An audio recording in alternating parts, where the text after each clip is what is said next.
Hello students. आज science and technology ने इतनी ज़्यादा डेवलपमेंट कर ली है कि आपको हर फील्ड में इसकी डेवलपमेंट का अंदाज़ा लगता रहता है।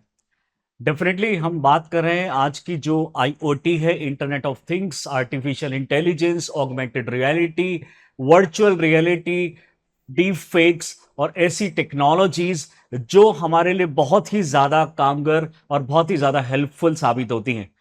बट इन सभी टेक्नोलॉजी का एक नेगेटिव रोल भी है, एक नेगेटिव पार्ट भी है जो जनरली हमारे सामने ही रहता है और हमें एक नेगेटिव रोल भी प्ले करते हुए दिखता है। बट उसके ऊपर कोई रूल्स एंड रेगुलेशंस आजकल नहीं बनाए जा रहे हैं। डेफिनेटली कंट्रीज इसके बारे में बहुत कुछ सोच रही हैं, लेकिन इसके अंदर जो डेवलपमेंट है वो बहुत ही स्लो रेट से हो रहे हैं।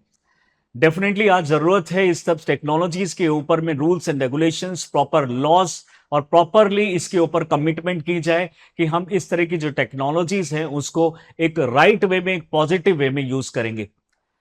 आज हम बात करेंगे इसी एक टेक्नोलॉजी की जिसका नाम है डीप फेक टेक्नोलॉजी, जिसके अंदर में आज के टाइम पे बहुत सारी ऐसी वीडियोस आप देख पा रहे हैं जिसमें जो डीप फेक जो आपके फेसेस हैं वो बिल्कुल ओरिजिनल फेसेस की तरह बना दिए जाते हैं, जिसमें लिप सिंक्रोनाइजिंग, स्माइल सिंक्रोनाइजिंग यानी फेस सिंक्रोनाइजिंग टेक्नोलॉजी यूज करके आप बिल्कुल सेम जो रियल पर्सन है बिल्कुल वैसे ही एक फेक पर्सन डेवलप कर सकते हैं। कुछ टाइम पहले आपने सुना होगा कि यूक्रेनियन प्रेसिडेंट जेलेंस्की ने एक डिक्लेयर किया कि अब जो यूक्रेनियन वॉर है अब वो टल चुका है, यानी वो धीरे धीरे खत्म हो रहा है। हम अपनी जो आर्मी है उसको पीछे ले रहे हैं और ये अब ये रशिया और यूक्रेन वॉर खत्म हो गया है। लेकिन कुछ दिन बाद पता चलता है कि ये जो फेस दिखाया गया था, जो आपका जो वीडियो बनाई गई थी, उसके पीछे एक्चुअली में रियल जेलेंस्की नहीं थे, वो था एक डीप फेक। डीप फेक दुनिया भर में ऐसी स्प्रेड जो टेक्नोलॉजी है उसको गलत तरीके से इस तरीके से स्प्रेड किया जा रहा है कि आपको बिल्कुल ऐसा लगेगा कि सामने आपके बिल्कुल वो रियल ह्यूमन बीइंग बात कर रहा है, बट डेफिनेटली उसके जो नेगेटिव इंपैक्ट है बहुत ज्यादा बढ़ते जा रहे हैं और उसको गलत तरीके से आजकल यूज किया जा रहा है। ओबामा जी का वीडियो सामने आया, बहुत सारे एक्ट्रेस हैं जिनको पोर्नोग्राफी में डाल दिया गया through this deep fake technology. ऐसे बहुत सारे पॉलिटिशियंस हैं जिनके ऊपर ये वीडियोस बनाई जा चुकी हैं। ऐसे बहुत सारी चीजें आजकल सामने आ रही हैं जिसपे आपको ये पता लगाना बहुत ही मुश्किल हो जाएगा कि कौन सी वीडियो असली है और कौन सी वीडियो नकली। आज हम इसी टेक्नोलॉजी, डीप फेक टेक्नोलॉजी के बारे में आज बात करने वाले हैं। आज का हमारा टॉपिक है डीप फेक्स। इस टेक्नोलॉजी के बारे में बात करने से पहले हम आपको बता दें कि चहल एकेडमी दशहरा के शुभ अवसर पर लाए हैं 50% डिस्काउंट ऑफर, जिसमें हमारी जो ऑनलाइन फीस है, ऑनलाइन कोर्स की फीस है 99,999 से हमने 49,999 कर दी है, और जो रिकॉर्डेड वीडियोस की फीस है 24,999 से 19,999 कर दी गई है। और जानकारी के लिए आप डिस्क्रिप्शन बॉक्स में लिंक को क्लिक करके और जानकारी अवेल कर सकते हैं। बात करते हैं डीप फेक टेक्नोलॉजी की। डीप फेक टेक्नोलॉजी के अंदर में ये एक एआई जनरेटेड मीडिया है, यानी मीडिया का मतलब है इसके अंदर में वीडियोस, ऑडियोज, इमेजेस इस तरीके से सिंक्रोनाइज की जाती हैं कि आप डिफरेंशिएट नहीं कर पाएंगे रियल और फेक वीडियोस के अंदर में। इसमें आज की जो टेक्नोलॉजी है IoT, AI, artificial intelligence, generative artificial intelligence, augmented reality, virtual reality और जो हमारे डीप फेक्स हैं, इन सबको इसके अंदर में यूज किया जाता है। वीडियोस इसमें इंक्लूड की जाती है, इमेज इसमें इंक्लूड की जा सकती है, ऑडियो इसमें इंक्लूड की जा सकती है, और डिजाइन टू डिसीव और मिसलीड, यहां पे मिसलीड भी किया जा सकता है। ऑफ कोर्स इस टेक्नोलॉजी को किसी नेगेटिव डायरेक्शन में ले जाने के लिए नहीं डेवलप किया गया। इसके बहुत सारे एप्लीकेशंस हैं। आज तक हम इसकी नेगेटिव व्यू को देखते रहे, आज हम देखेंगे इसका पॉजिटिव के साथ साथ नेगेटिव क्या हो सकते हैं। डेफिनेटली इस टेक्नोलॉजी को बनाया गया किसी पॉजिटिव एटीट्यूड के साथ, किसी पॉजिटिव वर्क में लाने के लिए। They use deep learning and augmented reality to create realistic videos and sounds. किसी पर्सन की साउंड को कॉपी करके किसी दूसरे फेस पे उसको लगाया जा सकता है, किसी पर्सन का फेस कॉपी करके किसी दूसरे पर्सन के बॉडी पे लगाया जा सकता है, और उससे इस तरीके से रॉन्ग वे में उसको यूज किया जा सकता है। बट यस, इसके पीछे एक पॉजिटिव व्यू था जिसमें हम चाहते थे कि इस तरह की टेक्नोलॉजी सामने आए जिसमें हम जो एडिटेड जो वीडियोस हैं उसको ठीक से कर पाए, यानी अगर कोई सपोज कीजिए कोई रिकॉर्ड करता है कोई वीडियो, कोई रिकॉर्ड करता है कोई ऑडियो, और उसमें अगर कोई आपका कोई प्रॉब्लम हो जाती है, एडिटिंग की प्रॉब्लम होती है, तो एडिटिंग को और ज्यादा एनहांस करने के लिए, ताकि आप जो एडिट पार्ट है उसको ठीक से पहचान ना पाए, डेफिनेटली उसके लिए टेक्नोलॉजी लाई गई थी। लेकिन आज इसको हम बहुत ही देख पा रहे हैं कि गलत फॉर्म में इसको यूज किया जा रहा है। This process involve generative adversarial network, यानी इसमें जीएएन टेक्नोलॉजी इसमें यूज की जाती है, जिसमें हम जनरेट करते हैं एक ऐसी जो सिंक्रोनाइज्ड मटेरियल है, ऐसा synchronized face, audio, video, image जिसमें हम रियल के साथ वो एक तरीके से उसकी कॉपी करके उसमें डालते हैं। Where a generator creates fake content and distinguish it from the real media। यहां की अगर हम बात करें, this is the original face, but इसी के फेस को इसकी बॉडी पे, ये जो फेस है ये किसी और दूसरे पर्सन का यहां पे लगा दिया गया है, और हम इन दोनों के बीच में डिस्टिंग्विश नहीं कर पाएंगे ठीक से कि एक्चुअली में कौन है। अगर ये कोई नॉर्मल प्रोसेस होता है, नॉर्मल पर्सन के साथ होता है, तो एज सच बहुत ज्यादा प्रॉब्लम नहीं है, लेकिन इसको नेगेटिव वे में यूज करने पे बहुत ही गहरे और बहुत ही गलत परिणाम इसके हो सकते हैं।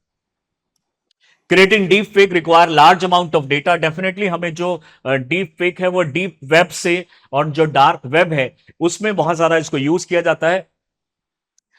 एक डेटा के अकॉर्डिंगली अगर हम देखें तो जितने भी पूरे वर्ल्ड में इंटरनेट यूजर हैं, उनमें से लगभग 85% यूजर डार्क वेब यूजर हैं। डार्क वेब का मतलब है ऐसी सर्विसेज, ऐसी चीजें जो आपको नॉर्मल वेब पे अवेलेबल नहीं है, वो चीज आपको एक नेगेटिव फॉर्म में, एक नेगेटिव जो चीजें हैं वो आपको वेब पे ही अवेलेबल है, बट उनके जो हमारे जो एक तरीके से सर्च इंजन होंगे और जो लिंक्स हैं वो डिफरेंट होते हैं।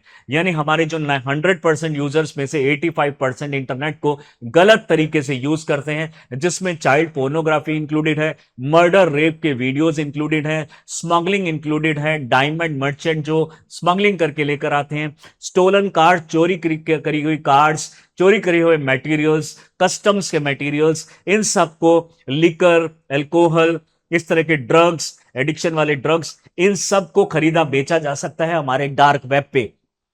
उसी डार्क वेब से एक डेटा चुरा लिया जाता है, और इस तरह के डेटा को चुराने के बाद किसी दूसरे पर्सन के किसी के हेड पे, या जरूरी नहीं है कि हम सिर्फ फेस पे ही लगाएं, किसी और बॉडी पार्ट पे भी उसको चेंज करके उसको गलत तरीके से यूज कर सकते हैं। Creating deep fakes require large amount of data, जैसे मैंने बताया अभी डार्क वेब से ज्यादातर ये डेटा लिया जाता है, often obtained without this subject consent, raising significant privacy concern. Definitely जिस टाइम पे इनका जो डेटा लिया गया होगा, इनसे कंसर्न नहीं किया गया होगा और इनकी इसकी सरफेस पे इसको लगाया गया होगा, डेफिनेटली इन दोनों को शायद ये इंफॉर्मेशन भी नहीं होगी कि इनका जो फेस है इंटरचेंजेबली यूज किया जा रहा है उनकी बॉडी के ऊपर। बात करें इसके एप्लीकेशंस, डेफिनेटली इसको एक पॉजिटिव फॉर्म में बनाया गया था। इतनी लेटेस्ट टेक्नोलॉजीज को गलत तरीके से यूज नहीं करने के लिए बनाया गया होगा। डेफिनेटली इसके पीछे एक बहुत ही पॉजिटिव एटीट्यूड रहा होगा, जिसमें अगर हम बात करें तो फिल्म डबिंग, जो हम फिल्म डबिंग करते हैं उसके अंदर में मान लीजिए किसी एक्टर या किसी एक्ट्रेस से कोई कहीं पे कुछ प्रॉब्लम हो जाती है, कहीं पे वो उसका जो ऑडियो है कहीं पे कट करना पड़ता है, और जब कट करने के बाद री रिकॉर्ड करके उसमें एड ऑन किया जाता है, उस टाइम पे हमें चाहिए कि वो एकदम सिंक्रोनाइज हो जाए हमारी ओरिजिनल वीडियो के साथ। इस वजह से हम डीप फेक टेक्नोलॉजी को लेकर आए थे। Deep fake application extend to producing authentic lip synchronizing for actors speaking diverse languages, enhancing global accessibility and viewer immersion. Definitely आज आप देखेंगे कि अगर सपोज कीजिए उदाहरण के तौर पे हम अगर मूवीज की बात करें, तो साउथ इंडिया की मूवी जब हम हिंदी में डब करके उसको उसके पेटेंट राइट और कॉपीराइट्स को लेते हैं, तो उस टाइम पे मूवी तो ले ली जाती है, खरीद ली जाती है, लेकिन अगर हम उदाहरण के तौर पे बाहुबली का नाम लें, तो बाहुबली जो मूवी है वो दरअसल साउथ इंडिया में पहली बार बनी थी। फिर धीरे धीरे धीरे करण जौहर ने उसके राइट्स लिए, और राइट्स लेने के बाद अब उसके ऊपर डबिंग का काम चला। जब डबिंग का काम चला तो उसमें जो लिप जो सिंक्रोनाइजिंग है वो एग्जैक्टली हिंदी में होनी चाहिए, लेकिन हमारे कई बार क्या होता है कि वो साउथ इंडिया में जो वर्ड यूज किए गए हैं, जिस लैंग्वेज में यूज किए गए हैं लिप, उसी के अकॉर्डिंगली वो ओपन या क्लोज होते हैं। अब हम उसके अंदर हिंदी अगर इंट्रोड्यूस करेंगे, डेफिनेटली उसके अंदर में हमें थोड़ा सा कुछ चेंजेस उसमें दिखाई देंगे, लेकिन डीप फेक टेक्नोलॉजी यूज करके हम जो लिप सिंक्रोनाइजिंग है उसको एग्जैक्टली अकॉर्डिंगली, उसी लैंग्वेज के अकॉर्डिंगली कंपैटिबल में उसको डाल सकते हैं। डेफिनेटली इसका एक बहुत बड़ा एडवांटेज है। दूसरी अगर हम बात करें ऑगमेंटेड रियलिटी और गेमिंग जोन के अंदर में, डेफिनेटली जो विजुअल क्वालिटीज होती है गेमिंग ग्राफिक्स के अंदर में, उसको हम एनहांस कर सकते हैं through this deep fake technology. आपने आज देखा होगा कि आजकल के जो बड़ी बड़ी जो गेम्स होती हैं, उसका जो बैकग्राउंड होता है, तो आप डिस्टिंग्विश नहीं कर पाते कि उसके बैकग्राउंड में रियल पिक्चर है या फिर एक फेक उसको बनाया गया है। यहां पे भी हम डीप फेक को यूज करते हैं और आपको बिल्कुल इमर्शन जैसा फील होता है कि आप एक्चुअली में इस पर्टिकुलर वीडियो के अंदर में गेम खेल रहे हैं और आप गन से फायर कर रहे हैं, आप कुछ चीज रिसीव कर रहे हैं या फिर वो गेम को खेल पा रहे हैं। मेडिकल ट्रेनिंग में बहुत ज्यादा कामगर है, यानी डीप फेक टेक्नोलॉजी के अंदर में जो हमारे जो पेशेंट्स हैं उनके डीप फेक फेस अपलिफ्टिंग जो किया जाता है, जो फेशियल सर्जरी की जाती है, किसी पर्सन के ऊपर हमें ये लगा के देखना है कि ये वाला फेस कैसा लगेगा, तो डेफिनेटली डीप फेक उसमें काम कर सकता है।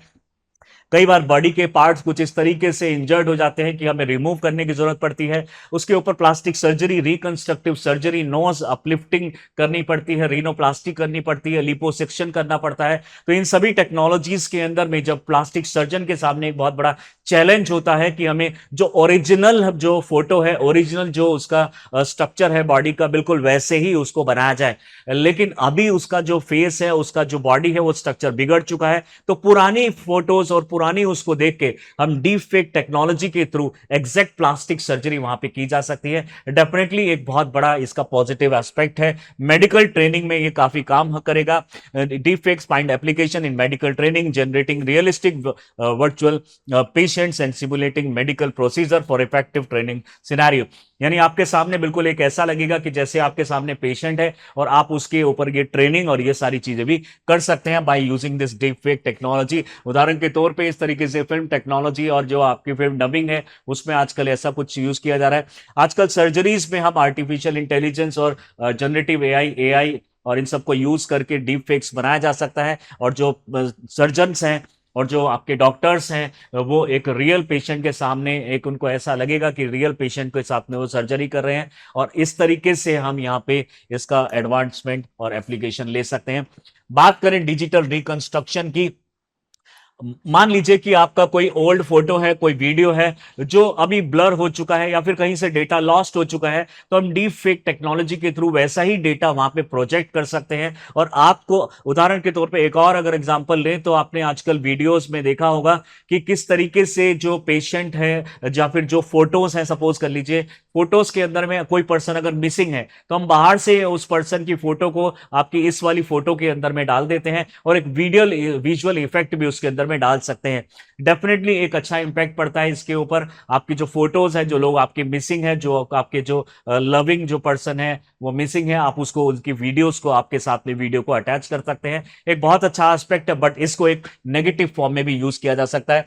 एजुकेशन में डेफिनेटली इसका एक बहुत बड़ा रोल है। आप सपोज कीजिए आप ये दिखाना चाहते हैं कि पुरी का टेंपल, जगन्नाथ टेंपल जो है वो इस तरीके से सामने दिखता है, आप उसका एक विजुअल अपीयरेंस सामने दिखा सकते हैं, स्टूडेंट्स के सामने इसको दिखा सकते हैं कि एग्जैक्टली यहाँ पे ये पर्टिकुलर गर्भ क्रिया है, यहाँ पे ये रथ है, यहाँ से इसका एंट्रेंस है, इसकी पूरी हिस्ट्री क्या थी, यहाँ पे इसका ये सारी चीजें, तो उसका जो आपका टेंपल आर्किटेक्चर है उसको आप डिटेल में स्टडी करके बता सकते हैं, स्टूडेंट के सामने बिल्कुल एग्जैक्टली प्रोजेक्ट करके दिखा सकते हैं। एजुकेशन के लिए बहुत अच्छा एक एस्पेक्ट है इसके अंदर में। अगर मेडिकल सर्जन्स हैं, मेडिकल जो डॉक्टर्स हैं, उनके लिए आप स्केलेटन बना सकते हैं, आप उनके लिए एक ऐसी बॉडी वहां पे तैयार कर सकते हैं जिससे वो वहां पे बिना किसी एक्चुअल पेशेंट के सामने वो एक वर्चुअल फॉर्म में, एक फेक फॉर्म में उसके ऊपर स्टडी कर सकते हैं। डेफिनेटली आर्ट के अंदर में बहुत ज्यादा इसमें फायदा होने वाला है। Deep fake technology emerges a creative instrument empowering artists to express in themselves, experiment with various styles and collaborate on artistic project। Definitely आप कोई आर्टिस्टिक वर्क कर रहे हैं, उदाहरण के तौर पे जैसे यहाँ पे सामने दिखाए गए हैं, अगर सपोज कीजिए आप कोई प्रोजेक्ट करना चाहते हैं कि यहाँ पे हमारा ये होगा, यानी अगर आप कोई सपोज कीजिए कोई आउटले बनाना चाहते हैं तो आउटले के अंदर में वहां पे बिल्कुल उसी के डीप फेक्स वहां पे लगाए जा सकते हैं और आप एक वर्चुअल टेक्नोलॉजी यूज करके उस पर्टिकुलर में एक अपीयरेंस दिखा सकते हैं कि एक्चुअली में अगर ये होगा यहाँ पे तो ये कैसा दिखेगा। डिजाइनिंग में एक बहुत बड़ा इसका हेल्प होने वाला है। डिजाइनिंग टेक्नोलॉजी में, इंटीरियर डिजाइनिंग के अंदर में इसको हम यूज कर सकते हैं। आर्टिस्ट जो अपनी टेक्नोलॉजी को, कुछ अपने स्टाइल को, कुछ अपने कोलैबोरेशंस को, प्रोजेक्ट को इस तरीके से दिखा सकते हैं कि उसमें रियल जैसा अपीयरेंस हो। डेफिनेटली इसके बहुत ज्यादा फायदे हैं, लेकिन नेगेटिव भी इसमें बहुत ज्यादा रोल प्ले कर सकता है। ये डीप फेक पोर्नोग्राफी आजकल बहुत ज्यादा एक तरीके से एक क्राइम ये बढ़ता जा रहा है, जिसके अगर हम देखेंगे एग्जाम्पल में, इस तरीके से जो आपके रियल एक्टर्स होते हैं और जो फेक एक्टर हैं, इनके ऊपर ये वीडियो लगा दिया जाता है, और ये जो है ये किसी पोर्नोग्राफी में अगर इन्वॉल्व है तो डेफिनेटली डिफेमेशन होता है किसी पर्टिकुलर फीमेल या किसी मेल जो आर्टिस्ट है, जो अपना प्रॉपर मूवी बना रहा है, पूरा अच्छा मूवी बना रहा है, उसको एक एडल्ट मूवी में, पोर्नोग्राफी में कन्वर्ट करके उसको डिफेम भी किया जा रहा है। एग्जाम्पल में देखें तो रश्मिका जो मंदाना है, इनका जो इस तरह के एक वीडियो सामने आई थी जिसमें डीप फेक ने एक तरीके से पोर्नोग्राफी में इन्वॉल्व थे, और उसके अंदर में डेफिनेटली इनका जो डिफेमेशन हुआ है। कैरेक्टर असैसिनेशन हो सकता है। डेफिनेटली आप एक किसी और पर्सन को बन के, किसी और पर्सन को अपना फेस लगा के या फिर अपना फेस किसी और पे लगा के एक तरीके से, एक गलत तरीके से प्रोजेक्ट कर सकते हैं, उस पर्सन के बारे में गलत कैरेक्टर उसके सामने ला सकते हैं। और डेफिनेटली जो कैरेक्टर असैसिनेशन इसमें बहुत इजीली हो सकता है, तो इसको बहुत सारे लोग जो है नेगेटिवली इसको यूज कर रहे हैं। इनोसेंट जो लोग हैं, जो कभी भी उस एक्टिविटी में इन्वॉल्व नहीं हुए, उनको भी उस चीज में धकेला जा रहा है एक वर्चुअल टेक्नोलॉजी को यूज करके। बात करें पॉलिटिकल मैनिपुलेशन, डेफिनेटली जैसे मैंने अभी आपको बताया कि जेलेंस्की की एक वीडियो सामने आई कि हमने यूक्रेन और जो रशिया वॉर है उसको खत्म कर दिया है, बट डेफिनेटली ये पूरी मार्केट को हिला सकता है ऐसी टेक्नोलॉजी। जब से यूक्रेन रशिया का वॉर चला है, ईरान इजराइल का वॉर चला है, इजराइल पैलेस्तीन का वॉर चला है, लेबनान इजराइल का वॉर चला है, तब से हमारी जो मार्केट है वो धीरे धीरे धीरे धीरे कम होती जा रही है। वो कई सारे पॉइंट्स हमारे नीचे डाउन जा चुके हैं। डेफिनेटली हमारी एक छोटी से छोटी जो वीडियोज हैं, इतने जो इंपैक्टफुल पर्सन की, वो पूरी मार्केट को चेंज कर सकती है। इसका नेगेटिव इंपैक्ट भी हमारी इकोनॉमी पे पड़ सकता है। नेशनल सिक्योरिटी, डेफिनेटली अगर हम यहां पे बात करें, सपोज कीजिए ट्रंप या फिर पुतिन, इनमें से किसी का भी अगर डीप फेक टेक्नोलॉजी के थ्रू यहां पे वीडियो बना के सामने लाया जाता है और ये कोई एक ऐसा प्रोक्लेमेशन करते हैं कि हमारे यहां से अभी ऑयल इंपोर्ट जो है वो कम होगा, ऑयल एक्सपोर्ट जो है कम होगा, तो ऑयल के प्राइस पर सेकंड बेसिस पे आपके इंक्रीज और डिक्रीज हो सकते हैं। ऑयल ही नहीं, किसी भी तरह का जो नेशनल सिक्योरिटी हमारी खतरे में आ सकती है अगर किसी पर्सन ने इस तरीके से डीप फेक करके किसी फेमस पर्सनालिटी के और पॉलिटिशियन के, प्राइम मिनिस्टर के, प्रेसिडेंट के, गवर्नर्स के अगर फोटो के साथ ऐसा कुछ किया, तो डेफिनेटली इसका गलत इंपैक्ट पड़ सकता है। बात करें कि इसके किस तरीके से आप पहचान सकते हैं कि ये डीप फेक टेक्नोलॉजी से बनाई गई वीडियोस हैं। डेफिनेटली इसके लिए बहुत सारे सॉफ्टवेयर अब आ चुके हैं जिसमें हम डीप फेक फेसेस जो है उसको पता लगा सकते हैं। लेकिन उदाहरण के तौर पे एक जनरल वे में अगर हम जानना चाहें तो फेशियल रिकॉग्निशन मेथड होता है इसके अंदर में, ये ऐसे कुछ सॉफ्टवेयर यूज किए जाते हैं। This technique can assess variation in the facial features in irregularities in the movement that depart from the natural human behaviour and structure. तो जनरली हमारे जो फेशियल एक्सप्रेशंस होते हैं, जैसे कि उदाहरण के तौर पे हमारे फेस के ऊपर में 20 ऐसे स्पॉट्स होते हैं जो अगर सपोज कीजिए ये पर्सन का हमने एक फोटो बनाया, तो अगर कुछ हम 20 कोऑर्डिनेट्स को हम मानते हैं, ये 20 कोऑर्डिनेट्स में मान लीजिए ये कोऑर्डिनेट उठ के यहां चला गया, ये कोऑर्डिनेट यहां चला गया, तो हम मान सकते हैं कि जो पर्सन है ये स्माइलिंग फेस है। मान लीजिए ये कोऑर्डिनेट्स यहां चला गया और ये कोऑर्डिनेट यहां चला गया, तो हम मान लेंगे कि ये पर्सन अभी सैड है, तो ये सैड जैसा इसके अंदर में फोटो दिखाई देगा। तो इस तरीके से जो हमारे जो 20 नोट्स होते हैं फेस के ऊपर में, उसके जो चेंजेस हैं वो एक लिमिट तक हो सकते हैं। अगर उस लिमिट से ज्यादा चेंजेस हो रहे हैं तो हम पता लगा सकते हैं कि ये जो आपके चेंजेस है वो रियल फेस नहीं है, वो फेक फेस है, डीप फेक है। Definitely reverse image search can be used to locate the initial source.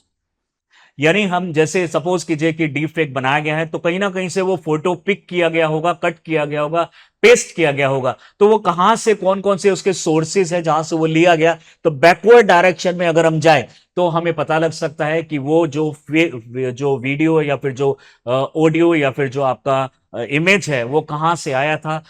Leverages AI based tools आजकल ऐसे आ चुके हैं जिससे हम पता लगा सकते हैं कि कोई वीडियो में कोई ऑल्ट्रेशन हुआ है, चेंज हुआ है या नहीं। आईपी एड्रेसेस ट्रैकिंग आजकल सिस्टम आ चुके हैं, यानी हम पता लगा सकते हैं उस आईपी एड्रेसेस से कि कौन से आईपी एड्रेस से जब भी आप कंप्यूटर ऑन करते हैं तो हमारे कंप्यूटर के सामने एक ब्लैक कलर की स्क्रीन आती है कुछ सेकंड के लिए। उस ब्लैक कलर की स्क्रीन में एक बायोस नंबर आता है कुछ डिजिट का। वो बायोस नंबर से कौन सा आईपी एड्रेस, जो IPv6 आजकल हम यूज करते हैं, इंटरनेट प्रोटोकॉल वर्जन 6, उसके अंदर में हमारे जो आईपी एड्रेसेस अलॉट होते हैं, तो IPv6 से आईपी एड्रेस अलॉट होते हैं और जो कंप्यूटर का नंबर होता है बायोस नंबर, इन दोनों को सिंक्रोनाइज किया जाता है और उससे पता लगाया जा सकता है कि ये जो आईपी एड्रेस है कौन से कंप्यूटर से एक्सेस किया गया है। डेफिनेटली बायोस नंबर एक रजिस्टर्ड नंबर होता है, किसी भी ऑनर का, जो कंप्यूटर का ऑनर है उसका एक पर्टिकुलर बायोस नंबर होगा, उससे हम इसको ट्रैक कर सकते हैं। बैक साइड में जाके हम आईपी एड्रेस को ट्रैक करके पता लगा सकते हैं कि ये फोटो एक्चुअली में कहां से एडिट की गई है।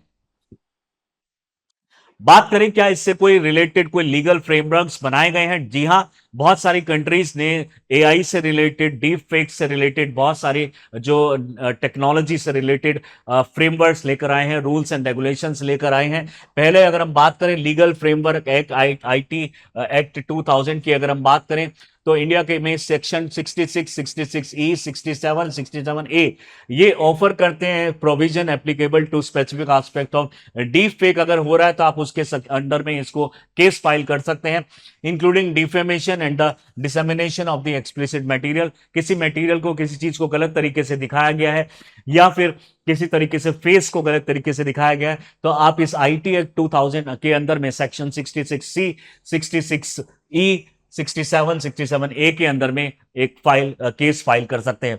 रिमूवल मैंडेट की बात अगर हम बात करें तो आईटी रूल्स 2021 इस चीज की आपको परमिशन देता है कि अगर आपके साथ कोई ऐसा कुछ होता है तो केस फाइल होने के लगभग 36 आवर्स के अंदर, यानी 1.5 दिन के अंदर अंदर उस वीडियो, उस ऑडियो, उस पर्टिकुलर मैनिपुलेटेड मीडिया को वहां से डिलीट कर दिया जाएगा।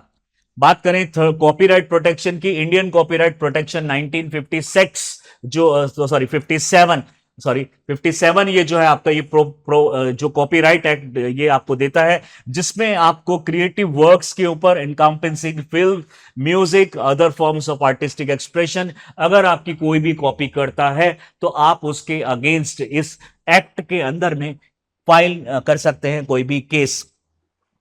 नेक्स्ट अगर हम बात करें तो मेजर्स क्या लिए हैं अभी तक गवर्नमेंट ऑफ इंडिया ने, ministry of information and IT notice to शीड जो सोशल मीडिया इंटरमीडियरीज हैं जैसे कि फेसबुक, यूट्यूब, इंस्टाग्राम, इस तरह के जितने भी हमारे जो सोशल मीडिया जो प्लेटफॉर्म्स अवेलेबल है, उनको एक स्ट्रिक्ट गाइडलाइंस प्रोवाइड की है कि अगर आपके प्लेटफॉर्म से कुछ भी चीज ऐसा होता है तो आपके अगेंस्ट भी केस किया जाएगा under IT act 66 section D, IT act 2000 के अंदर।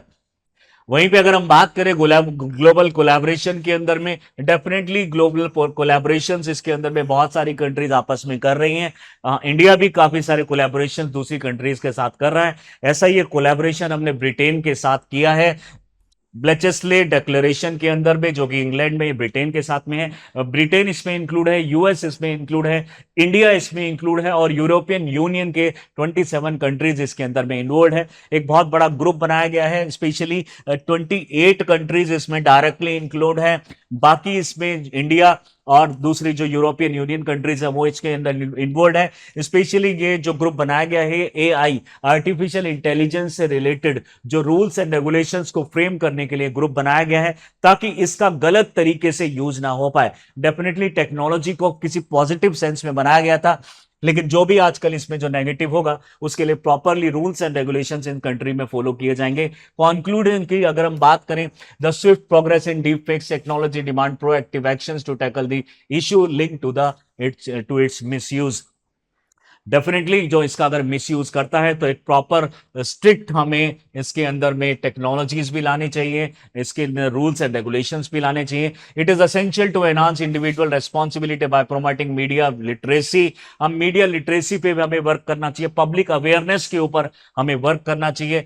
फैक्ट चेकिंग होनी चाहिए। कोई भी कंटेंट को किसी दूसरे पे सेंड करने से पहले, फॉरवर्ड करने से पहले एक ऐसी सर्विसेज होनी चाहिए जिसपे इस चीज को चेक कर लिया जाए कि ये जो आप जो डेटा सेंड कर रहे हैं वो डीप फेक से रिलेटेड या किसी रॉन्ग तरीके से किसी को तो नहीं भेजा जा रहा है। डेफिनेटली ऐसी टेक्नोलॉजी आना एक बड़ी बात नहीं है।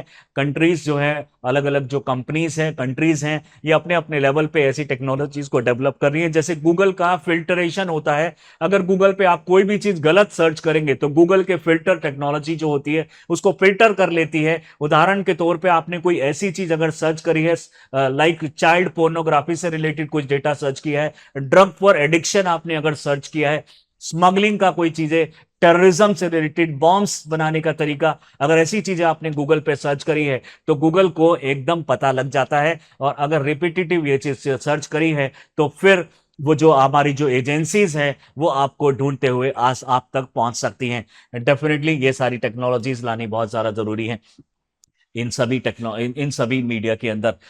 स्ट्रॉन्ग रेगुलेटरी फ्रेमवर्क इसके अंदर में होना चाहिए। दो encouraging responsible usage, advancing digital literacy. जितनी ज्यादा डिजिटल लिटरेसी बढ़ेगी, डिजिटल लिटरेसी का मतलब बिल्कुल भी सिर्फ डिजिटल चीजों के बारे में जानकारी नहीं है, डिजिटल चीजों किस तरीके से यूज करनी चाहिए, उसके रूल्स एंड रेगुलेशंस क्या होने चाहिए, उसके बारे में भी जानकारी प्राप्त करना है। यानी जो बच्चे हैं, जो अभी एडोलेसेंट हैं, जो अभी अभी नई टेक्नोलॉजी से बहुत ज्यादा अवेयर नहीं है, उसके नेगेटिव एस्पेक्ट से अवेयर नहीं है, स्कूल्स में हमें इस तरह के प्रोग्राम्स को लाना चाहिए, सिलेबस में इस चीजों को ऐड करना चाहिए, क्योंकि फ्यूचर तो हमारा डिजिटल ही है और हमें अपने बच्चों को और हमारे जो आगे आने वाली जनरेशन है उसको भी इस चीज के नेगेटिव इंपैक्ट से बचाने की जरूरत है।